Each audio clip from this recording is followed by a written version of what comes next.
In this video, we are continuing the verbs which is related to foot and leg. The first character is 踢，踢， meaning kick. See the examples. 踢足球，踢足球， In Hong Kong, we also say 踢波，踢波，拳打腳踢，拳打腳踢。男子突然情緒激動，對警員拳打腳踢。男子突然情緒激動，對警員拳打腳踢。The next three characters have similar meaning. They are 踩，踩，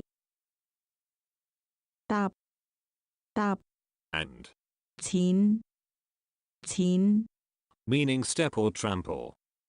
淺， Has one more meaning. It is carry out. The two characters 淺踏，淺踏。 is always used together in written form. See the examples. 踩單車，踩單車。實踐，踐行，實踐，踐行。原地踏步，原地踏步。 It implies making no progress. 為咗尊重已經完成嘅工作，唔能夠原地踏步或者倒退。為咗尊重已經完成嘅工作，唔能夠原地踏步或者倒退。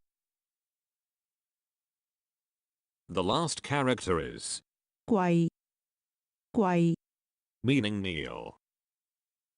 For example, 跪下，跪低，跪下，跪低。